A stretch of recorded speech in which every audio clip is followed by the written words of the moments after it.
Hi everyone, it's me Lauren from Lovely's Instinct, and today I'm coming to you with a nail tip of the week. Now on my channel you'll find a lot of nail art tutorials, a lot of product reviews that are nail and beauty related, and also I started a new series that walks you through the steps of how to start your own business if you want to sell online like through a website, or if you want to sell through social media like Instagram, and different types of business licenses and all that kind of good stuff. So if you have a chance, just go through my playlist for business related topics, or check out any of the other playlists of things that I just mentioned. So today's video is a video request from a viewer, and they wanted to know the types of things or products that you can use for nail repair.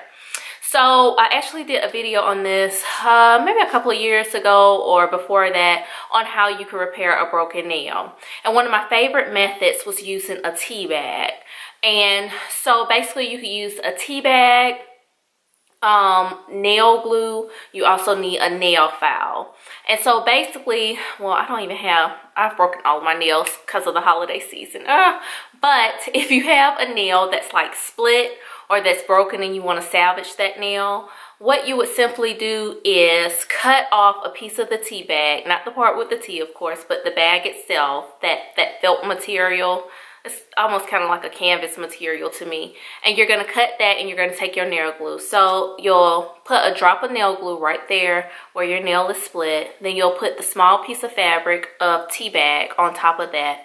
Put a little bit more nail glue on that. Let it dry completely. And then you're just going to buff it out a little bit. Now in order to buff it, you don't want a low grit file. You want something that's like, I would say about 400 grit. Something really fine that's like not rough at all, so that you can just buff it just a little bit. As a matter of fact, a better way, you could use a white buffer block or a yellow buffer block, and those would be perfect for something like that, and it just busts the nail down and makes it just so nice.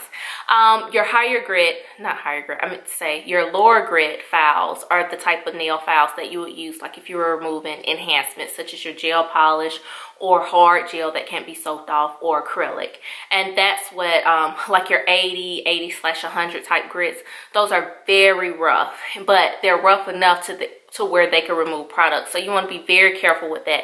And also you don't want to file your natural nails with that type of grit file, because if you do, it also causes you to split your nails. So make sure you pay attention to the grit on nail files. Also, another method that I use, sometimes we don't even drink tea in my house. I used to have this fabric that you could use with silk nail wraps, and I don't know if it's a particular name to it, but it's similar to the tea bag. But what I like to do is just use nail glue by itself. So with my nail where it's split, usually it might be my nail itself might be a little rough where it could snag where my nail has split. So I'll buff that down a little bit. Then I'll put a drop of nail glue. Make sure the nail glue goes from the start to the end of the split on the nail. Let that dry completely, and then just lightly buff it so it's smooth. And then I'll put a nail hardener or strengthener on top of that. And then you can polish as normal. So I hope you enjoyed this tip, and if you have any other questions or comments, please don't hesitate to leave them down below. And also, as always, don't forget to hit the subscribe button, and please like and share this video. Talk to y'all soon. Bye.